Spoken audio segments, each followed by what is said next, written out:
Buenos días para todos. ¿Quieren por favor abrir sus Biblias a Juan?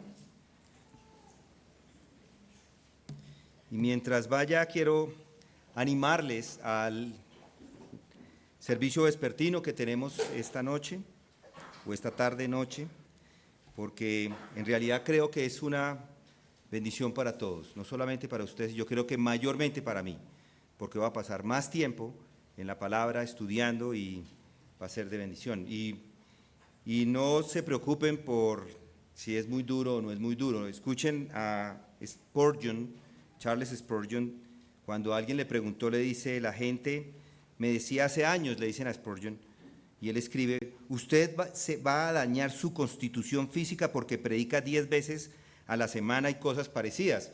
A la semana, no era el mismo sermón que repetía, sino 10 veces tenía enseñanzas. Bien, dice él, si lo he hecho, me alegro por ello. Haría lo mismo otra vez si tuviera 50 constituciones físicas. Me alegraría quebrantarlas en el servicio del Señor Jesucristo. Ustedes que son jóvenes y fuertes, acometen al maligno y luchen por el Señor mientras puedan. Nunca lamentarán haber hecho todo lo que esté en ustedes por nuestro bendito Dios y Señor. Y yo creo que ese es un gran ejemplo para todos nosotros. No hay que descansar, hay que trabajar. ¿Estamos? Oremos, vamos a orar. Padre, gracias te damos por tu palabra, gracias que ella nos anima y eso es lo que queremos en esta mañana. Señor, que nos animes, que nos muestres tu voluntad en esta palabra tan gloriosa que nos has dejado. Ayúdanos a entenderla, que tu Espíritu ilumine nuestro corazón, nuestra mente, para que podamos, Señor, aplicarla a nuestras vidas. Y esa es nuestra oración en esta mañana. En el nombre de Cristo Jesús lo hacemos. Amén. Las palabras en las que vamos a meditar en este día están en Juan capítulo 3, versículo 30. Juan 3, versículo 30. El versículo que tenemos allí en el versículo 30 es necesario que Él crezca y que yo disminuya. Estamos volviendo otra vez a esta gran declaración, que en muchos sentidos es una de las declaraciones más importantes que encontramos en las Escrituras. Por eso estamos pasando tiempo en ella, porque quiero que entienda la profundidad de estas palabras, porque en la medida en que la entienda mejor, su vida cristiana se desarrolla más. Si recuerdan, estas palabras son palabras que Juan el Bautista pronunció cuando estaba haciendo su ministerio, pero no son palabras sueltas ahí, dejadas sin mucha profundidad. De hecho, son palabras muy importantes. Es una verdad fundamental que todo cristiano debe tener presente. Es una verdad que debe gobernar el pensamiento de cada creyente si quiere llenarse de su plenitud y recibir la gracia sobre gracia. Esto es lo que en realidad el cristianismo significa: recibir de su plenitud y gracia añadida a la gracia. Es esta unión vital con el Señor Jesucristo, donde Él es la cabeza y en donde nosotros somos el cuerpo que recibe de su plenitud. Y lo que estamos haciendo estos días es considerar cómo puede recibir más de esta plenitud, más y más. Y una de las formas de hacerlo, por supuesto, es considerar los obstáculos para no recibirla. Y si recuerdan, el mayor obstáculo es el yo. Muchos solo quieren aumentar, aumentar yo. Si recuerdan el servicio, el mensaje que hice hace unos domingos. Si usted aumenta, Él disminuye. Pero cuando Cristo aumenta, entonces realmente se llena de su plenitud.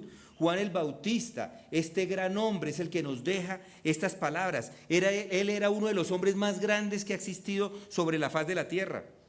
Y él tenía claro cuál era su lugar, qué lugar debería ocupar. Por eso esta afirmación es asombrosa y llena de significado para cada uno de nosotros. Es necesario que Él crezca y que yo disminuya. Hemos meditado en la forma de cómo se disminuye, de cómo deja ese yo interno que solamente quiere crecer.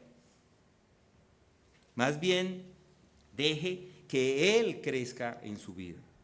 Y es acá donde nos quedamos el domingo hace 2 semanas meditando en la manera que Él crece. Y dije que la forma de deshacerse del yo es aumentar su conocimiento sobre él. Si simplemente se queda pensando en cómo disminuye el yo y no aumenta a él, pues no va a conocerle a él y va a fracasar. Porque al final lo único que va a poner es su foco en usted. Esto porque si pone los ojos en usted mismo en vez de Cristo, no va a crecer. Pero si pone los ojos en Cristo y lo conoce, expulsa al yo. Y esto lo enfaticé la última vez que nos vimos, en que su mayor necesidad es conocerlo. Este siempre ha sido el deseo de todos los santos. Fue el deseo de Pablo, del apóstol Pablo, conocerle a él, dice él, el poder de su resurrección y la participación en sus padecimientos, llegando a ser como él en su muerte, dice él en Filipenses 3:10. Y esta mañana entonces le pregunto, ¿es ese su principal y mayor deseo? Conocerle.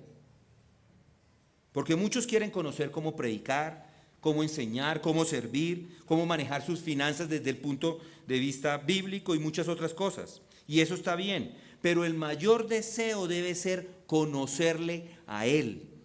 Por eso abrimos el servicio vespertino, para que aquellos que quieren conocerlo más y quieren conocer más de ellos mismos puedan crecer en su entendimiento, puedan ser expuestos a la palabra. Ese debe ser el objetivo principal en este mundo, para todas las personas, conocer a Cristo. Él debe ser el todo para todos ustedes, hoy.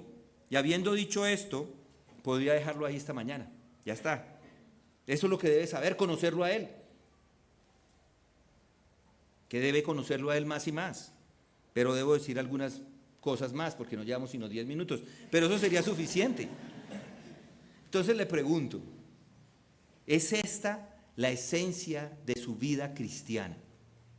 ¿Es ese un pensamiento constante? ¿Es Él el que está en su mente, el que controla sus sentimientos? ¿Está su ser dominado por Cristo? Analiza permanentemente su grandeza, su gloria, sus maravillas. Lee su palabra constantemente y de esa forma crece y crece. Si es así, gloria a Dios. Pero para los que no les queda tan fácil meditar en estas cosas, le voy a decir cómo es que puede aumentar Él en su vida. ¿Cómo puede hacer esto? Bueno, lo que nos enseñan las Escrituras es que ustedes y yo podemos hacer de esto bien. Las Escrituras nos lo dicen. Dicen exactamente qué es lo que debe hacer. Y hay muchos textos a los que podríamos ir. De hecho, hemos estado meditando de esto los miércoles en el libro de Hechos, en el estudio que hacemos los miércoles en el libro de Hechos, que por cierto es otra oportunidad para crecer. Asistir a los estudios le ayuda a crecer los miércoles o en las casas. Y en la medida que usted sea expuesto a los evangelios, a las cartas de Pablo, a las epístolas generales, a las epístolas pastorales, le van a llevar a conocerle mejor y a recordar quién es Él y qué es Él. Muy bien, entonces, ¿cómo es que hace para que Él crezca? Bueno, uno de los autores que nos ayuda a esto es el escritor de Hebreos. El autor escribe esta carta a un grupo de cristianos deprimidos. Ellos eran cristianos que habían sido convertidos del judaísmo, estaban pasando momentos difíciles, eran infelices y estaban mirando hacia atrás. Algunos de ellos mirando a la antigua religión, tentados a volver al judaísmo, a volver sus rostros en dirección del templo. Y el autor de Hebreos les escribe y les dice que no hay otra explicación para todos esos problemas. Es decir, que si le asaltan dudas, si ellos tienen alguna duda, si son infelices en el lugar donde se encuentran, si están preocupados porque están siendo perseguidos, si está abatido, él dice, todo eso se debe solo a una cosa, y es que se ha olvidado quién es Él y qué es Él. Y por eso es que escribe Hebreos 1:1, para que pongan los ojos en Cristo. Dios, habiendo hablado hace mucho tiempo, en muchas ocasiones y de muchas maneras,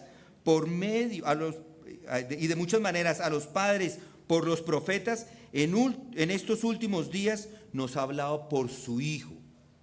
Acá está Cristo, el que es superior a todos estos profetas.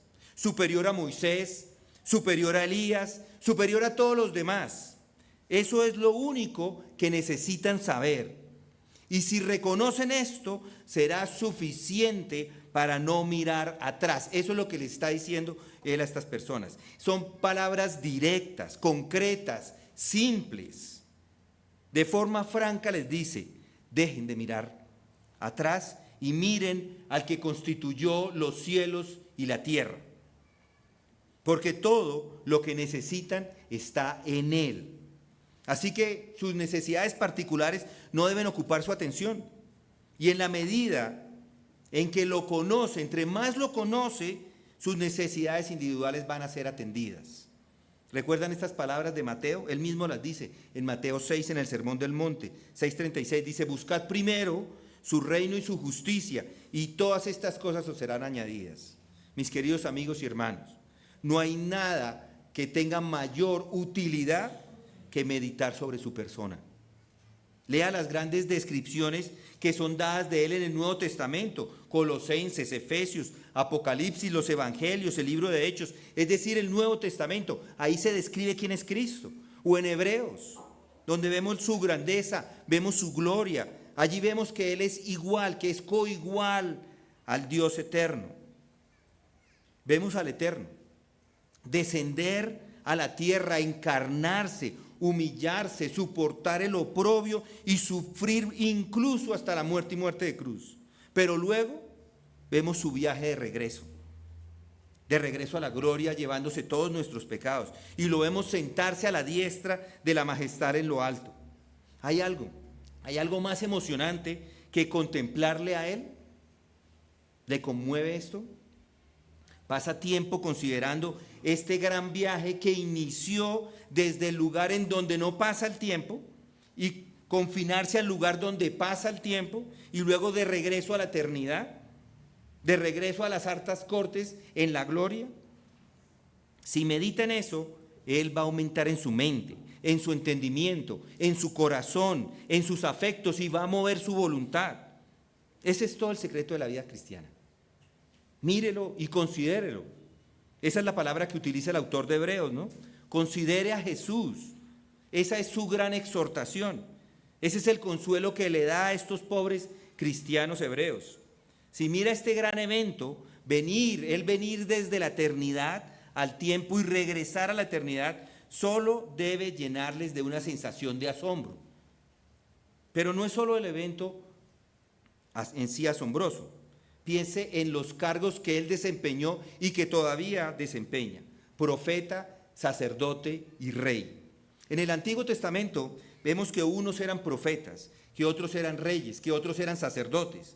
Eso lo encontramos en el libro de Reyes, en Samuel, que estamos leyendo, en Crónicas, en los libros de los profetas, mayores, menores. Estamos leyendo este Samuel aquí en la iglesia y estamos viendo cómo se desarrolló la monarquía judía y todas las situaciones que se dieron alrededor de ella. Y Dios, por medio de este pueblo judío, está revelando su función especial para los reyes, para los sacerdotes y para los profetas. Y cada uno de ellos tiene, por supuesto, una función especial para su cargo. Así que cuando nuestro Señor y vemos sus cargos y lo miramos a Él, en estos tres puestos, de inmediato vemos la preeminencia. Él es tres en un solo cargo. Ese es el mensaje que le da el autor de los Hebreos a estos hebreos cristianos. Pero es un mensaje que es igualmente bueno para nosotros hoy, que estamos tentados a mirar otras enseñanzas, a preguntarnos si pueden ayudarnos. Y ojo, no estoy en desacuerdo con leer enseñanzas de libros escritos por autores humanos. Yo mismo tengo un buen grupo de libros y vendemos libros en la librería para que le ayuden en su edificación. Pero si solo lee libros se queda corto. Lo primero que debe conocer es a Cristo en las Escrituras, y es allí donde lo encuentra como el profeta, como el rey, como el sacerdote. No había nadie como Él. Nunca ha habido nadie como Él. En el Antiguo Testamento encuentra, por supuesto, hombres maravillosos, profetas, pero eran solo profetas. Los profetas eran profetas y nada más que profetas. Luego encontramos a los sacerdotes, otro oficio, grande y exaltado, pero eran solo sacerdotes. Y luego otros que fueron reyes. Y a cada hombre se le asignó una tarea en particular. Pero Jesús era el profeta, el sacerdote y el rey. Él lo es todo. Combina todo en sí mismo. Él es todo y en todos. Él no se detiene en ser el alfa. Él también es el omega. Él es el principio, por supuesto, pero también es el fin. Él es el autor, pero también es el consumador de nuestra fe. Él es todo lo que es Dios.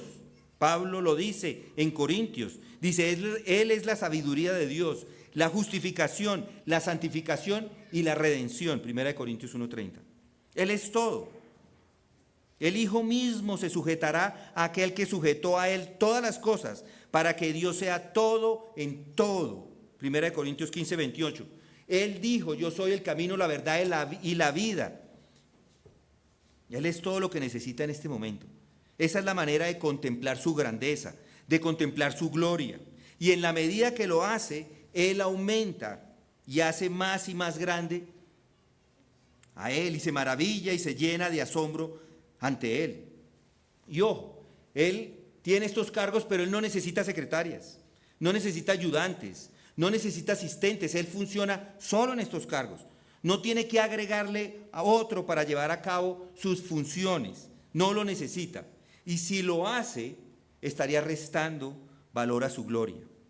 Y Él estaría disminuyendo, en lugar de aumentar en su estimación y su visión. Y es por eso que cualquier enseñanza, no importa si es el nombre de una iglesia o no, cualquier enseñanza que agregue a alguien a Él y que diga que es ayuda en su intermediación está mal. Una auxiliadora de los cristianos en la forma de su madre no es necesaria. No es necesaria la obra de los santos para ayudarlo. Eso es una derogación de su gloria, de su plenitud, de su perfección absoluta. Todos los oficios están llenos a rebosar por Él, que es el Hijo de Dios, porque es Dios, y toda la plenitud de la deidad reside corporalmente en Él, nos dice Pablo en Colosenses 2:9. Sus profetas, sus sacerdotes y reyes no le agregan nada, no necesitan ninguna ayuda, ninguna otra ayuda adicional, ninguna ayuda de nadie. Habían sido hechos completos en Él porque Él está completo. Muy bien, pero ¿qué quiere decir esto de que es profeta? En el Antiguo Testamento vemos estos grandes profetas como Moisés, quien era el maestro, el guía, el instructor, el líder del pueblo de Israel. Pero a Moisés se le dijo en Deuteronomio, un profeta de en medio de ti, de tus hermanos como yo, te levantará el Señor tu Dios, a Él oiréis. Esa es una profecía, que venía Jesús. Y desde ese momento en adelante, los israelitas estuvieron esperando la venida de este gran profeta, predicho y profetizado por Moisés. Y si recuerda, nuestro Señor se volvió a los discípulos en Cesarea de Filipo diciendo, ¿quién dicen los hombres que es el Hijo del Hombre? Ellos, unos dijeron, unos Juan el Bautista, otros Elías, pero otros Jeremías, uno de los profetas. Lo dijeron, ¿saben por qué lo dijeron? Porque ellos estaban esperando la llegada de este maestro. Uno debería aparecer ante ellos y Jesús se pone de pie un día y dice, yo soy la luz del mundo, el que me sigue no andará en tinieblas, sino que tendrá la luz de la vida. Yo soy la verdad, el camino y la vida, y nadie va al Padre sino por mí. Aquí tenemos al profeta supremo hablando. Eso es lo que hacen los profetas, hablar de parte de Dios, hablar las palabras de Dios. Y Jesús no solamente cumple las profecías del pasado, sino es un profeta que está hablando para que todos conozcan quién es Dios. Conocimiento que solamente Él les podía dar. Y sí, es cierto, hay aspectos particulares del conocimiento concerniente a Dios que puede obtenerlo, por ejemplo, de la naturaleza. Porque desde la creación del mundo, sus atributos invisibles, su eterno poder y divinidad se han visto con toda claridad, dice Pablo en Romanos 1:20. Lo ve entonces en las flores, lo ve en la naturaleza, lo ve, si mira para el cielo y ve las estrellas, es suficiente para notar que hay un Dios, pero es un conocimiento parcial, está incompleto. Y como dice Juan, nadie ha visto jamás a Dios. El unigénito Dios que está en el seno del Padre, Él le ha dado a conocer, Juan 1:18. Ahora bien, los profetas del Antiguo Testamento hablaban y hacían muchas declaraciones concernientes a Él, y son maravillosas. Y esa es otra forma de conocerlo. No hay nada más glorioso que ir hacia allá y leer acerca de Cristo en sus escritos. Pero igual, es un conocimiento parcial. Como dice el autor de la epístola a los Hebreos, habiendo hablado hace mucho tiempo, en muchas ocasiones y de muchas maneras a los padres por los profetas, ahora nos habla por su Hijo. Eran imperfectos en el sentido de que son parciales. Solo hay uno que muestra a Dios que nadie ha visto, y este es Jesús. Él es el resplandor de su gloria y la expresión exacta de su naturaleza. ¿Recuerdan a Nicodemo? Nadie ha subido al cielo, dice Jesús, sino el que bajó del cielo, es decir, el Hijo del Hombre que está en el cielo. Este es el profeta supremo. Y de hecho, no solamente lo demuestra con sus palabras y todo lo que dice, sino también con sus obras. ¿Recuerdan los discípulos cuando estaban en problemas? ¿Recuerdan a Felipe diciéndole, Señor, muéstranos al Padre y nos basta? Jesús le dijo, ¿tanto tiempo he estado con vosotros y todavía no me conoces, Felipe? El que me ha visto a mí, ha visto al Padre. ¿Cómo dices, muéstranos al Padre? ¿No crees que yo estoy en el Padre y el Padre en mí? Las palabras que yo os digo no las hablo por mi propia cuenta, sino que el Padre que mora en mí es el que hace las obras. Creedme que yo estoy en el Padre y el Padre en mí. Y si no, dicen, creed pues en las obras mismas. Aquí está el profeta supremo, demostrando, no solamente diciéndolo con sus palabras, sino demostrando con sus obras que es el profeta. Él revela a Dios. Él enseña acerca de Cristo. Él nos muestra a Dios en toda su gloria. Y además hace lo mismo con la ley de Dios. Él corrige los malos entendidos que tenían los escribas y fariseos. Él es la autoridad final. Él habla con autoridad y no como los escribas y fariseos. Él nos muestra la naturaleza y el carácter de la ley. ¿Recuerdan esas diversas ilustraciones que empleó cuando estuvo en la tierra? Las encontramos en el Sermón del Monte, algunas de ellas. Allí habla, por ejemplo, del asesinato. Él dice que muchos son culpables del asesinato. Así no lo hayan hecho, dice él. Así no haya literalmente asesinado a alguien. Él dice, en Mateo 5:21, dice, habéis oído que se dijo a los antepasados, no matarás. Y cualquiera que cometa homicidio será culpable ante la corte. Dice, pero yo os digo que todo aquel que esté enojado con su hermano será culpable ante la corte. Y cualquiera que diga raca a su hermano será culpable delante de la corte suprema. Y cualquiera que diga idiota será reo del infierno de fuego. Eso es asesinato. Esa es la esencia del asesinato. Odiar a su hermano y decir raca. Pero también encontramos lo mismo con la enseñanza del adulterio. No es simplemente un acto. Es el deseo. Y pasa lo mismo con la codicia. Y esto es lo que nuestro Señor Jesucristo está resaltando en su enseñanza. Y es solo el Señor mismo que puede enseñarnos estas cosas. Los escribas eran buenas personas. Eran personas muy piadosas. Ellos ayunaban 2 veces a la semana, daban la 10ª parte de sus bienes para alimentar a los pobres. Y esto es real, era lo que ellos hacían. Están describiendo lo que realmente hacían. Eran religiosos, eran personas morales y eran admirados por la población como modelos. A ellos los veían como modelos, como hombres a los que deberían seguir. Lo que debían hacer en un sentido religioso y moral, todas las personas era solamente pararse y mirarles a ellos. Pero nuestro Señor rompe toda la concepción al decir, porque os digo que si vuestra justicia no supera la de los escribas y fariseos, no entraréis en el reino de los cielos.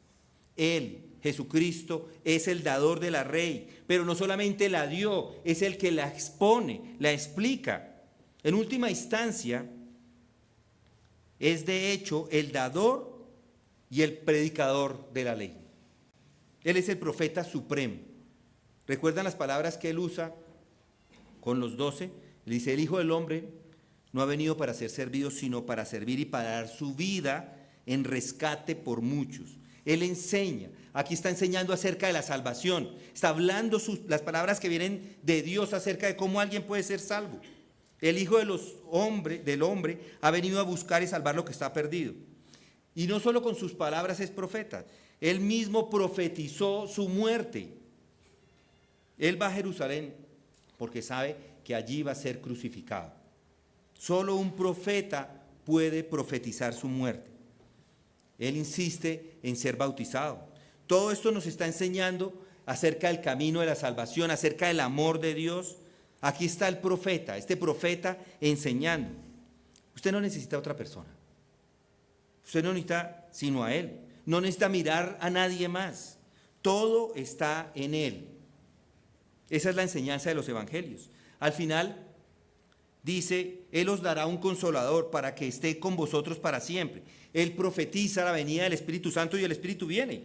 Viene para poder recordar todas estas cosas que Él había dicho y las cosas que están por venir. Viene y continúa enseñando a través del Espíritu, pero no sus propias ideas. Él continúa enseñando acerca de Cristo, como Él lo hizo. Y eso es lo que viene a hacer el Espíritu. Viene para enseñarnos más acerca de Él. Si usted afirma que ha recibido el Espíritu, esta es la manera que lo prueba. Su conocimiento de Él está creciendo. Tiene un sentido mayor de su gloria y se maravilla más en quién es Él. Si es así, Él va a aumentar y el yo va a disminuir como resultado de su enseñanza. Entonces, por eso, dele un vistazo a ese cargo que Él tenía, ese profeta que era Él. Pero veamos un segundo aspecto, Jesucristo como sacerdote. Los hebreos otra vez nos ayudan a entender esto de que Jesús es el sumo sacerdote.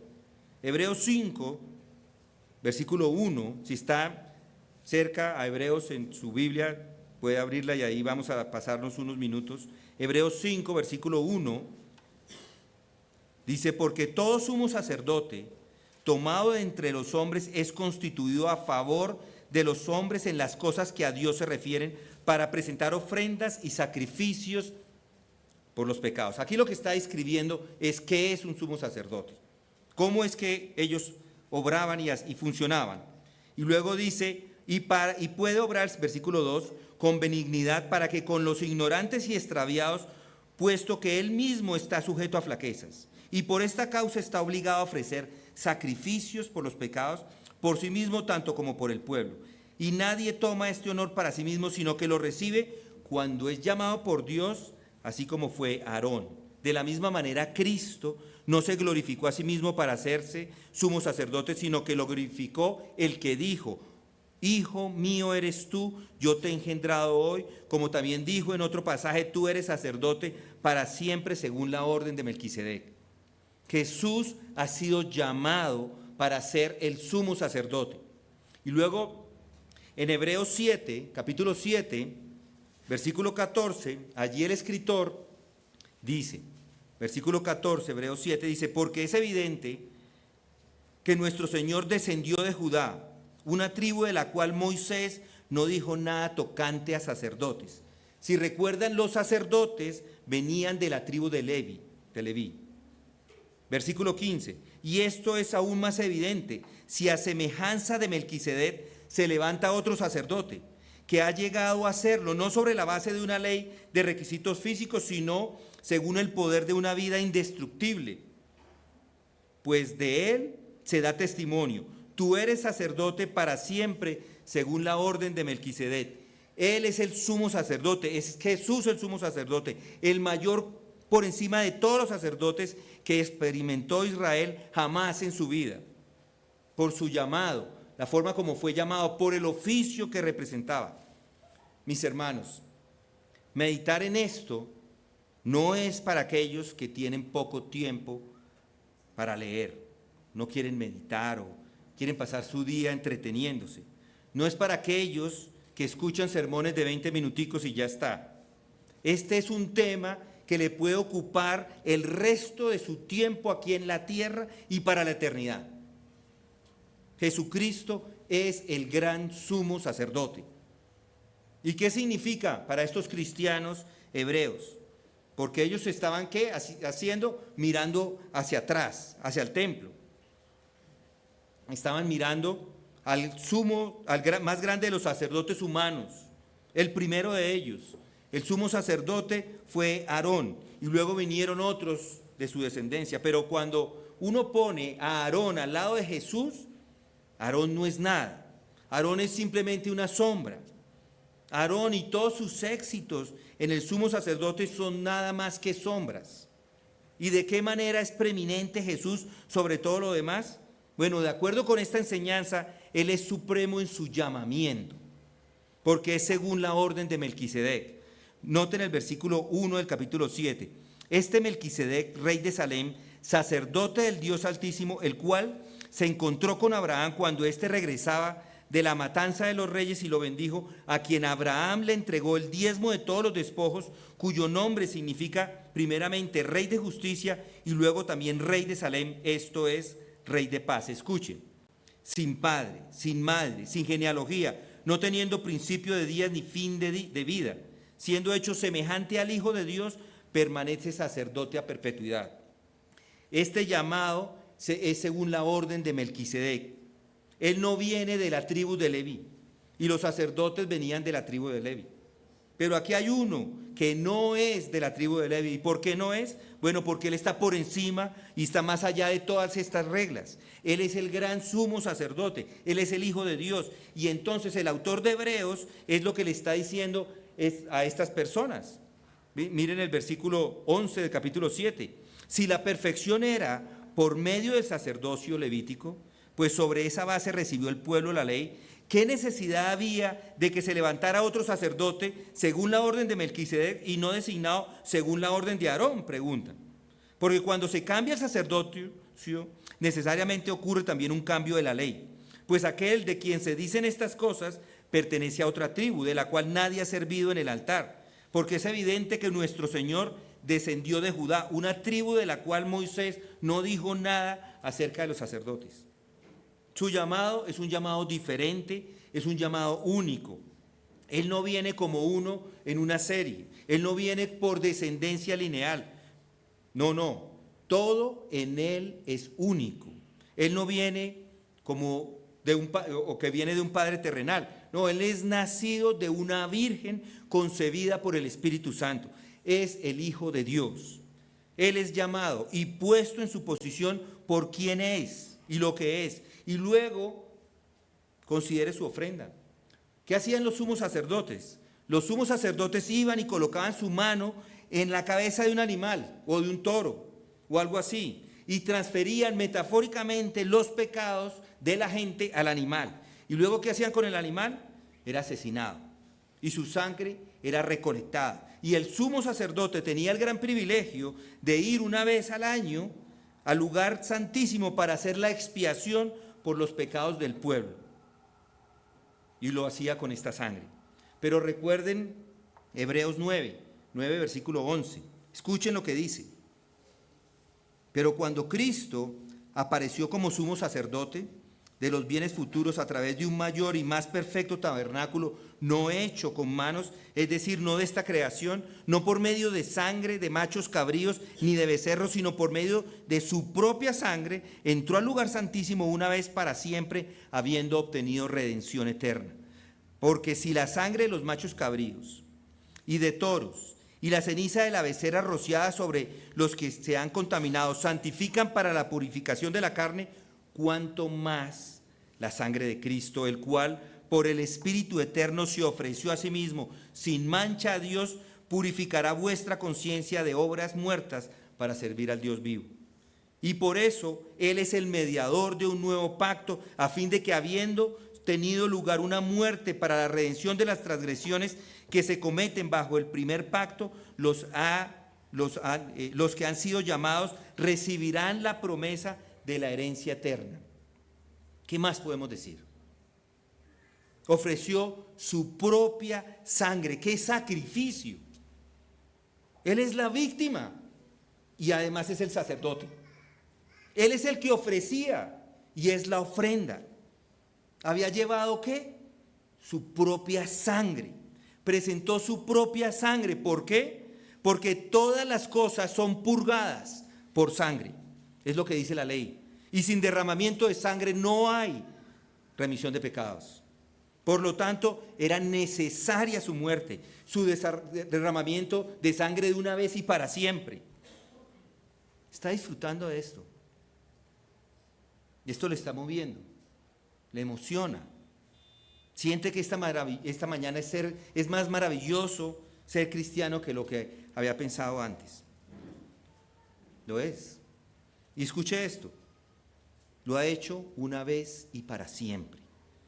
El autor sigue enfatizando este punto. Noten el versículo 24 del capítulo 9. Porque Cristo no entró en un lugar santo hecho por manos, una representación del verdadero, sino en el cielo mismo, para presentarse ahora en la presencia de Dios por nosotros, y no para ofrecerse a sí mismo muchas veces, como el sumo sacerdote entra al lugar santísimo cada año con sangre ajena. De otra manera, le hubiera sido necesario sufrir muchas veces desde la fundación del mundo, pero ahora una sola vez en la consumación de los siglos se ha manifestado para destruir el pecado por el sacrificio de sí mismo. Cristo se ofreció una vez y para siempre para llevar los pecados de muchos. Muy bien, escuchen esto. Escuchen lo que dice el capítulo 10, versículo 10. Por esta voluntad hemos sido santificados, mediante la ofrenda del cuerpo de Jesucristo una vez para siempre. Y ciertamente todo sacerdote está de pie día tras día ministrando y ofreciendo muchas veces los mismos sacrificios que nunca pueden quitar los pecados. Pero él, habiendo ofrecido un solo sacrificio por los pecados para siempre, se sentó a la diestra de Dios, esperando de ahí en adelante hasta que sus enemigos sean puestos por estrado de sus pies.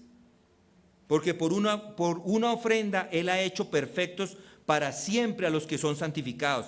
Y también el Espíritu Santo nos da testimonio, porque después de haber dicho, este es el pacto que haré con ellos, después de aquellos días, dice el Señor, pondré mis leyes en su corazón y en su mente las escribiré. Y luego añade, y nunca más me acordaré de sus pecados e inequidades. Ahora bien, donde hay perdón de estas cosas, ya no hay ofrenda por el pecado. ¿Y qué es eso del sacrificio de la misa? Es una blasfemia. No se puede repetir este sacrificio. Miren lo que acaba de suceder, lo que acaba de pasar. Es un solo sacrificio. Ya está. Y no hay sacerdotes. ¿Quién es un sacerdote? Ya tenemos el sacerdote. Los sacerdotes son simplemente personas que se han puesto ahí afirmando que son sacerdotes, pero no pueden perdonar pecados. Yo no quiero fraternizar o tener un diálogo con personas que dicen que esa ofrenda se repite, no me interesa. Es una negación a lo que sucedió acá una vez y para siempre. Está terminado, está completado, el trabajo quedó hecho. ¿Qué sumo sacerdote? No puede confiar en los sacerdotes terrenales. Pueden enfermarse, pueden llegar tarde, pueden no estar ahí. Pero ¿sabe, mi querido amigo, que este pensamiento tan maravilloso, no importa dónde usted se encuentre, no importa lo que le esté pasando, no importa la necesidad que tenga o si está en problemas, si quiere orar a Dios, venga con confianza, Él es el sumo sacerdote, Él siempre estará ahí, nunca estará ausente, nunca dormirá. Él siempre vive para interceder por nosotros. Él está sentado a la diestra del Dios Padre y está haciendo allí esta intercesión por todos los santos. Él es nuestro gran sumo sacerdote y no necesita otros sacerdotes, ya sean pasados, presentes o futuros. Él es todo. Todo en Él, está en Él. Pero veamos la última palabra. Jesucristo es Rey. ¿Recuerdan la promesa hecha a María por el arcángel Gabriel antes de su nacimiento? Este será grande y será llamado Hijo del Rey, Hijo del Altísimo. Y el Señor Dios le dará el trono de su padre David, y reinará sobre la casa de Jacob para siempre, y su reino no tendrá fin. Lucas 1, 32 y 33. Aquí está el rey, la semilla de la promesa de David a través de los siglos, la promesa cumplida. No nace en un palacio, nace en un establo, pero igual manifiesta el poder de su realeza, de su gobierno, de su reinado. Lo demostró porque tenía autoridad sobre la furia del mar y del viento. Lo demostró con sus palabras llenas de autoridad porque es el rey del universo. Lo demostró expulsando los demonios. Él los manda y manda lo que sea y todos le obedecen. Él es el rey del universo, con todo el poder. Y su reinado se manifestó no solo en su vida, sino también inclusive en su muerte. Pedro, predicando el día de Pentecostés, dijo: a quien Dios resucitó poniendo fin a la agonía de la muerte, puesto que no era posible que él quedara bajo el dominio de la muerte. ¿Por qué no era posible? Porque él es el rey. Así es, la muerte no es nada para él. Él gobierna sobre todo, inclusive sobre la muerte. Él tiene el mando sobre todas las cosas. Y ahí está, él se levanta y justo antes de ir al cielo se vuelve hacia sus discípulos, a quienes los ha dejado en esta tierra, y le dice: toda autoridad me ha sido dada en el cielo y en la tierra, la tiene toda. Este Señor, ese es el Señor Jesús, que está sentado a la diestra del Dios Padre y tiene todo el poder en sus manos. Hermanos, les pregunto, ¿recuerda esto constantemente? Porque algunos están de capa caída. Porque hay unos infelices. Porque alguien se puede quejar. Porque son débiles y fracasan. ¿Por qué la iglesia es como es? Solo hay una respuesta, y es que están olvidando que Jesucristo es el Rey, y es un Rey poderoso, y el poder está en sus manos. Por eso, pues, y hacer discípulos de todas las naciones, bautizándolos en el nombre del Padre, del Hijo y del Espíritu Santo, enseñándoles a guardar todo lo que os he mandado, y aquí yo estoy con vosotros todos los días hasta el fin del mundo. Y se nos dijo en Hebreos 10, versículo 11, que Él se sentó a la diestra de Dios, esperando de ahí en adelante hasta que sus enemigos sean puestos por estrado de sus pies. Recuerden cómo el apóstol se deleita en describir este aspecto real. Nos lo dice, o se lo dice a los efesios, le dice que Dios le resucitó de entre los muertos y le sentó a su diestra en los lugares celestiales, muy por encima de todo principado, autoridad, poder, dominio y de todo nombre que se nombra, no solo en este siglo, sino también en el venidero. Y todo sometió bajo sus pies, y a él lo dio por cabeza sobre todas las cosas a la iglesia, la cual es su cuerpo, la plenitud de aquel que lo llena todo en todo. El apóstol nunca cesa de exaltar, de hablar de Cristo, no importa a quién le escriba. Lo hizo también con los filipenses, por lo cual Dios también lo exaltó hasta lo sumo y le confirió el nombre que es sobre todo nombre, para que al nombre de Jesús se doble toda rodilla de los que están en el cielo y en la tierra y debajo de la tierra, y toda lengua confiese que Jesucristo es Señor, para la gloria del Dios Padre. Esa es su posición ahora. Mis hermanos, que Dios les dé gracia para servir a este gran Rey con reverencia, con temor piadoso, porque nuestro Dios es un fuego consumidor. Levante sus corazones hacia Él, entregue su vida a Él, regocíjese en estas cosas, alégrese en Él. Yo le pregunto, ¿está Él aumentando? ¿Se está haciendo cada vez más grande en su vida? ¿Ha perdido esta morbosidad de mirarse a sí mismo? Esa preocupación por usted mismo y por sus problemas. Si lo ha visto y está aumentando, empieza a dejar de pensar en sí mismo. Él debe aumentar, pero el yo debe disminuir. Vamos a orar. Gracias, Señor, te damos porque tu palabra nos confronta, nos enseña, nos ilumina, nos da un entendimiento correcto de quién es tu Hijo Jesucristo. Ayúdanos a mantenerlo siempre en nuestra mente. No permita, Señor, que nos desviemos de un lado o de otro, sino que pongamos nuestros ojos en el que nos da la vida eterna, en el que nos muestra el camino de salvación, aquel que vino a morir por nosotros pecadores. Y en esta mañana, Señor, que estamos recordando su muerte, Señor, ayúdanos a tener claro, no solamente que Él murió en esa cruz por nosotros, sino que también resucitó. En el nombre de Cristo Jesús oramos. Amén.